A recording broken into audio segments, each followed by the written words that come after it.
Meritocracy. It's a word that, at least from this rodent's perspective, has fallen out of favor as of late.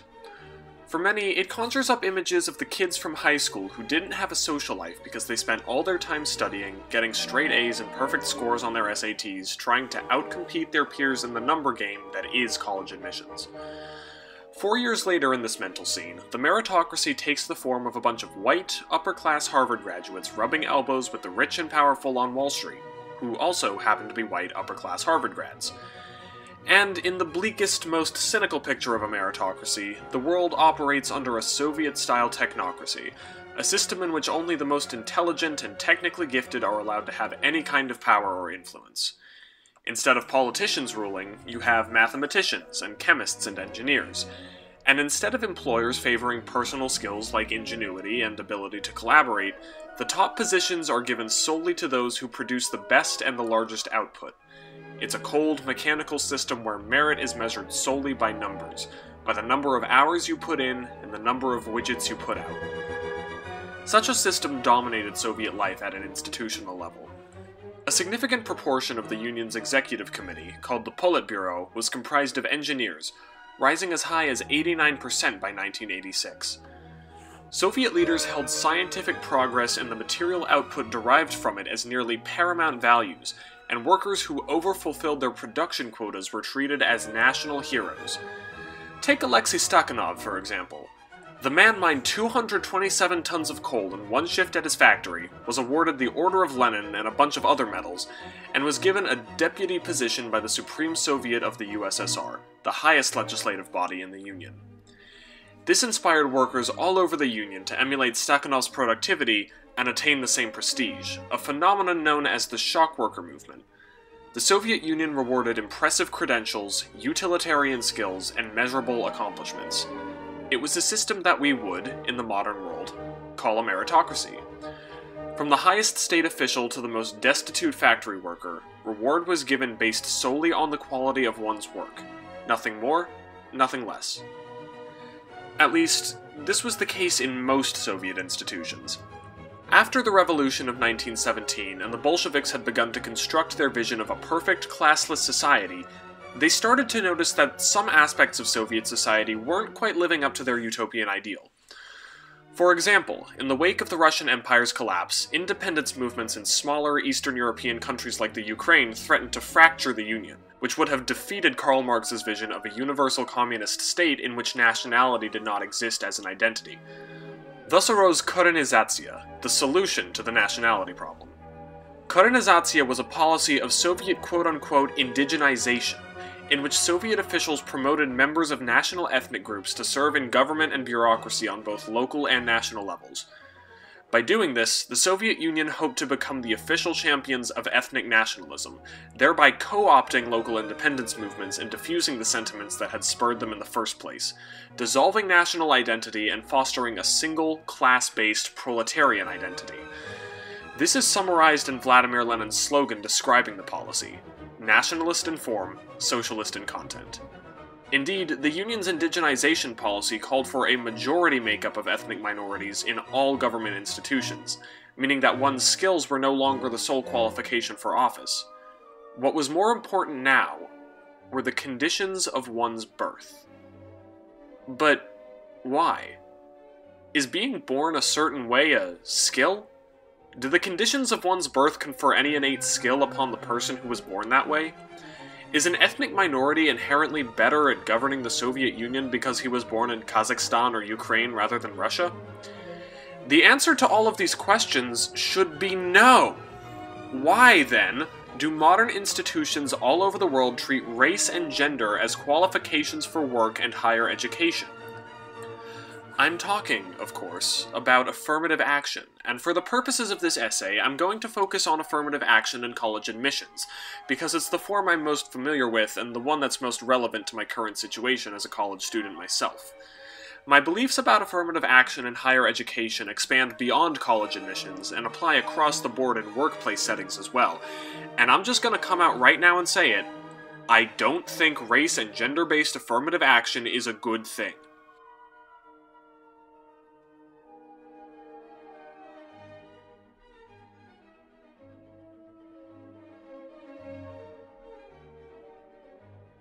Now, I know that there are a lot of good intentions behind affirmative action policies, and if those intentions aligned with observable reality in any way, then I'd be on board with them.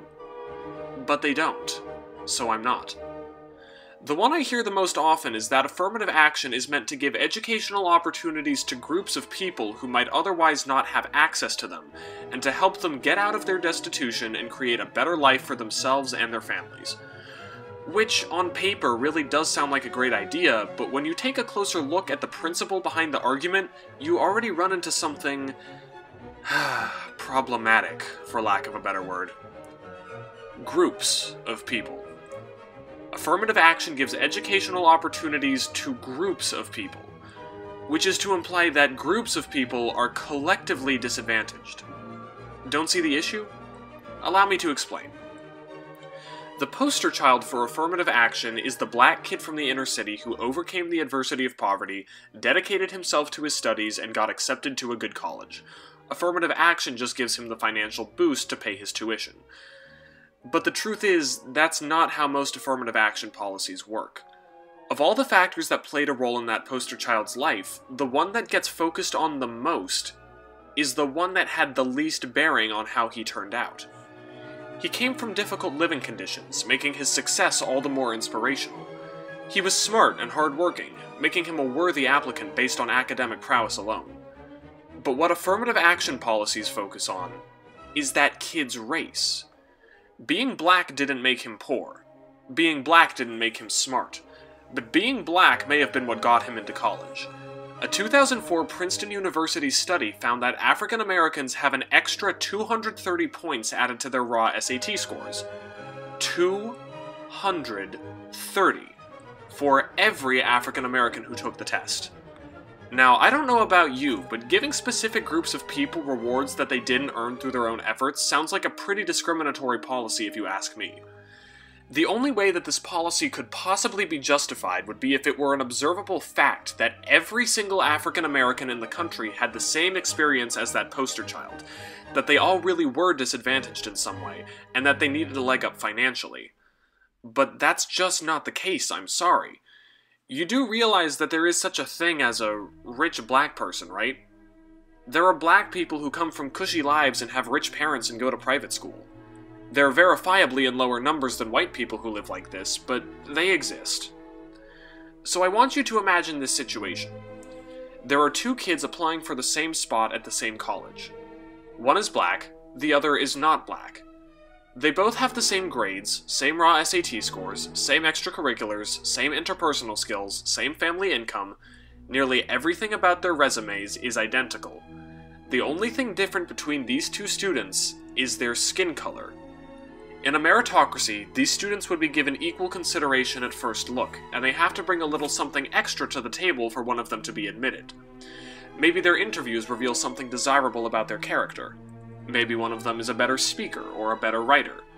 But under affirmative action, the scales are tipped in favor of the black kid, who gets a 230-point boost on his raw SAT score and gets the spot, even though someone else was equally deserving of it. It's a hypothetical scenario, and even if probability says it's unlikely to happen, opening up the very possibility of an unjust admissions process like this is reason enough for race-based affirmative action to not exist in the first place. It's why you can't apply policies like these to entire demographics, because invariably, certain individuals don't fit the narrative of the disadvantaged, oppressed minority, and you wind up with loopholes in the policy like the one I just described. Being black isn't in itself a disadvantage, nor is it a qualification. There are people who think otherwise, and we call those people racists. To believe that race determines behavior or ability is literally the definition of racism, and yet it seems that it's the people who claim to be fighting against racism who think in this way. It's also this mentality that leads to the second intention behind affirmative action. That by fostering an environment of racial diversity, you foster an environment of intellectual diversity. Students of different ethnic backgrounds will bring different life experiences to the school, and students can learn from each other in ways that they wouldn't be able to in a racially homogeneous setting.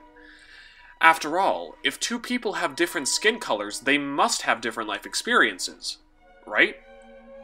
No! What utter nonsense! The idea that one's personality and perspective are determined by race? Again, that's literally the definition of racism. It suggests that there's a common perspective shared by all black people, or all white people, or all Asian people, or all Hispanic people. And certainly there might be cultural commonalities among different ethnic groups, but like I said before, a black kid and a white kid might come from the same insular privileged upbringing, or the same impoverished hellhole.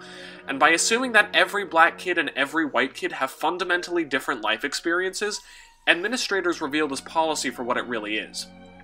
It paints ethnic groups with one broad brush, and no matter which way you try to look at it, it makes some pretty heinous presuppositions about the minorities it tries to benefit. By awarding extra points on tests, you imply that all African Americans are either too disadvantaged or too stupid to succeed on their own merit. It's called the bigotry of low expectations. By targeting different demographics for the sake of intellectual diversity, you imply a universal experience or hive mind mentality for those demographics, which reeks of racial determinism.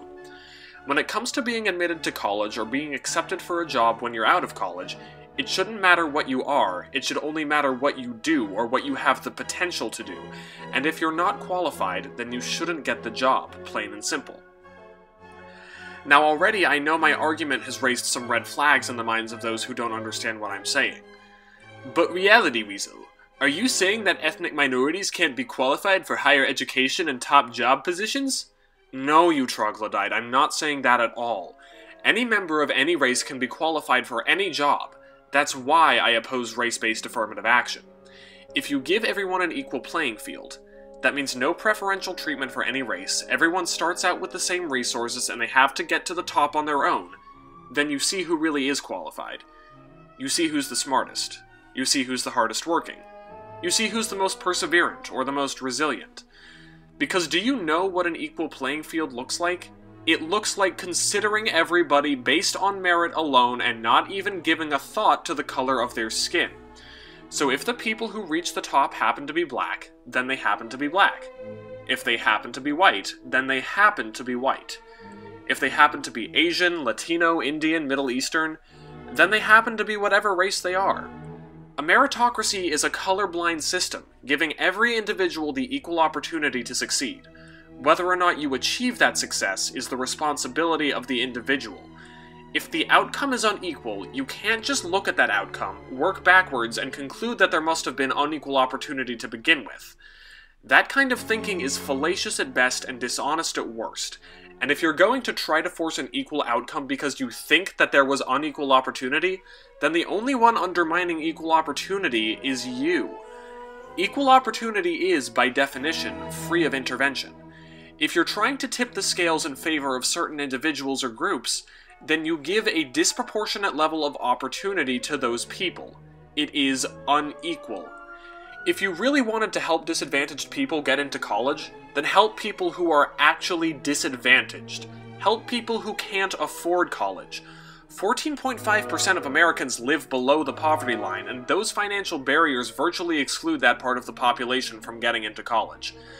Not only do they not have access to quality primary and secondary education, but they also can't afford the ludicrous prices of College Board standardized testing, college admissions tutors, application fees, and most horrendous of all, the ever-soaring tuitions of most top colleges. The college admissions process has become a money-hungry racket, and this is stripping that 14.5% of any kind of opportunity for education and upward mobility. If you think affirmative action is really necessary to help disadvantaged people, then reform it so that it's based exclusively on class and income, so that it can target the American poor, provide them with those opportunities, and level the playing field.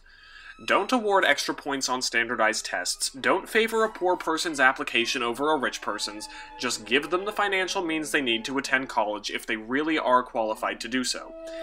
And given that 27.4% of African Americans and 26.6% of Hispanics live below the poverty line compared to 9.9% of whites, chances are you'll end up benefiting a fair number of non-white people if that really is what you're going for. Don't give affirmative action to affluent minority families just because they're not white. Those families were probably able to send their kids to good elementary and high schools, while schools in impoverished Black and Hispanic communities are largely unable to prepare their students for competitive undergraduate programs, as evidenced by the significantly lower GPAs of Blacks and Hispanics when compared to whites and Asians. But reality, Weasel, affirmative action isn't about helping the poor, it's about undoing the systemic racism from centuries of oppression and discrimination against ethnic minorities. I find this argument totally unproductive. Maybe the ethnic minorities are disproportionately affected by poverty because of that discrimination in the past. I think that there's a case to be made for that. But unfortunately, you can't undo the past, you can only make the present better. And we don't live in a time where minorities are legally barred from educational opportunities. Talk about historic oppression and systemic racism until the cows come home, but at the end of the day, if you're poor, and in a capitalist economy, your wealth is the ultimate factor in determining your life conditions. The color of your skin couldn't be more irrelevant. Unfortunately, however, this isn't how college administrators think. 55% of bachelor's degrees are awarded to students who come from the top economic quartile, while only 9.4% are awarded to students from the bottom quartile. It also happens that with the advent of race-based affirmative action, the black-white gap in college enrollment is decreasing, but the income gap is increasing and is nearly double the racial divide. And even as that racial divide shrinks, we still get this most damning statistic. In 2009, 40% of white college students received a GPA of 3.5 or higher, while only 19.5% of Black students and 24.8% of Hispanic students met this benchmark. And I say most damning because this is the statistic that reveals the true intentions behind affirmative action. Race-based affirmative action isn't actually about helping disadvantaged students.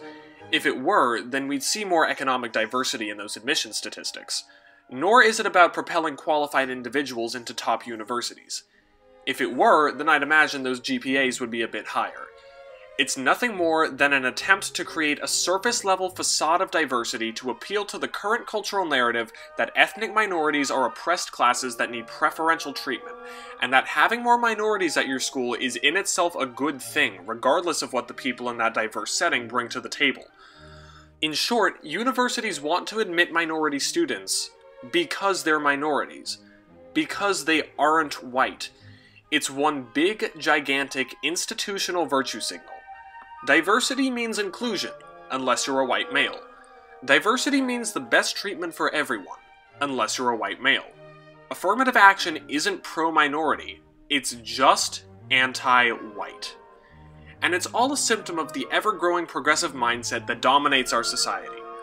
Whatever you want to call it, progressivism, radical leftism, social justice, it's an ideology of society-wide affirmative action.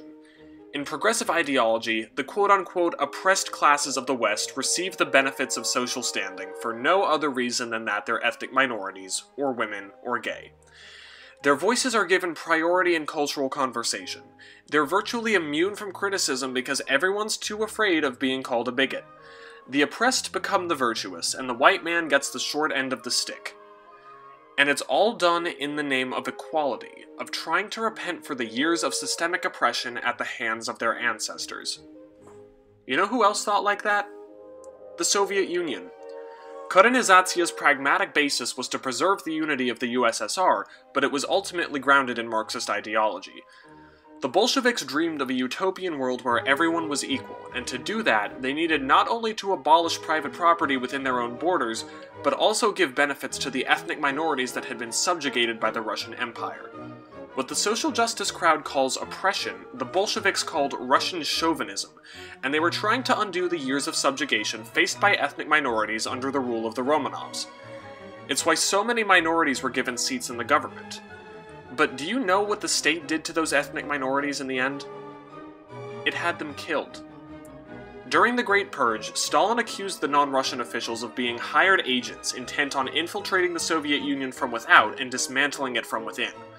According to Stalin, it was now the ethnic minorities who were oppressing the native Russians, and now that the minorities were the ones on top, they no longer needed preferential treatment. It was time that the Russians received their due justice. And so, in a stunning move of betrayal, Stalin denounced the non-Russian officials as quote-unquote bourgeois nationalists, had them sent to the gulags, and began a new process of Russification in the Union.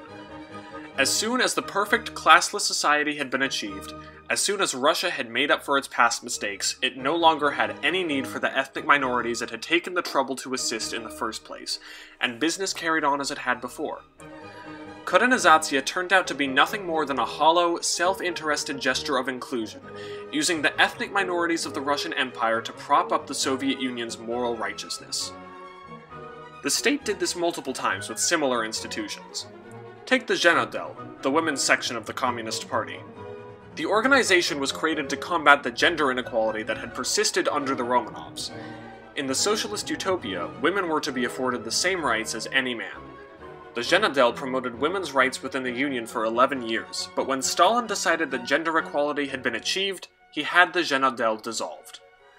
The same thing happened to the Jewish Anti-Fascist Committee, which was formed during World War II to appease the Allied powers after Hitler broke the non-aggression pact between Nazi Germany and the Soviet Union. The Jewish Anti-Fascist Committee, or JAC, was comprised of some of the most prominent Jewish intellectuals of the Soviet Union, assembled to demonstrate the absence of anti-Semitism within the Union. It published pro-Soviet propaganda during the war, but after the conflict had ended, Stalin turned around and accused many of the JAC's members of conspiracy in the so-called Jewish Doctors Plot, and had others killed in the event known as the Night of the Murdered Poets. The Soviet Union were the champions and defenders of all socially disadvantaged groups, but only as long as they were needed. The well-being of those groups didn't matter in the end. The important thing was that the state accomplished its goals. We're currently seeing the first inklings of this within the social justice movement, specifically in the way it's begun to treat the LGBT community. It seems to me that as soon as the Supreme Court ruled on nationwide marriage equality in the summer of 2015, the gay community got thrown under the bus by the authoritarian left. Sure, it made sense to stop talking about the fight for marriage equality. It was over and done with now. But what happened in the year following shows how despicable, shallow, and selfish progressives can be.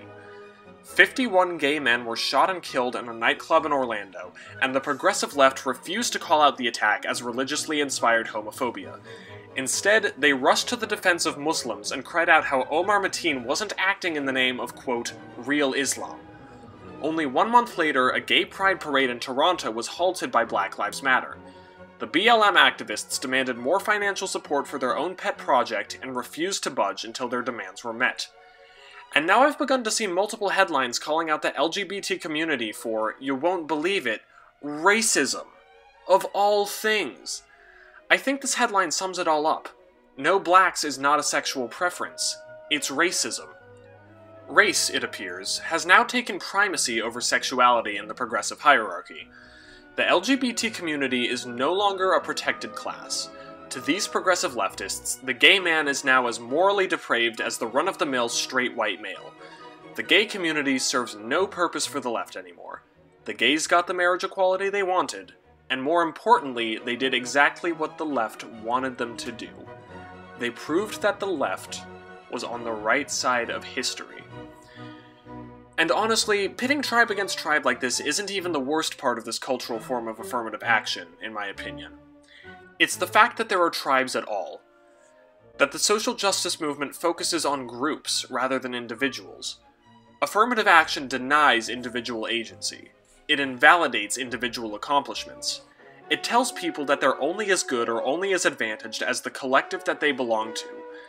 Imagine being an accomplished black man, an accomplished woman, an accomplished gay person, and being told that despite all your hard work, you're still inherently disadvantaged in society, and that you'll only truly succeed with empowerment from others.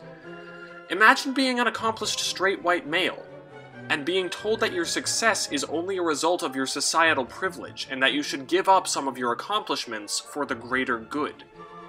It spits in the face of a free society, in which any person, regardless of the way they were born, can do anything and be the best at it. Affirmative action and the cultural attitude it reflects are condescending, controlling, and degrading to the human spirit. So don't believe a word of it. Rise above what they expect you to be.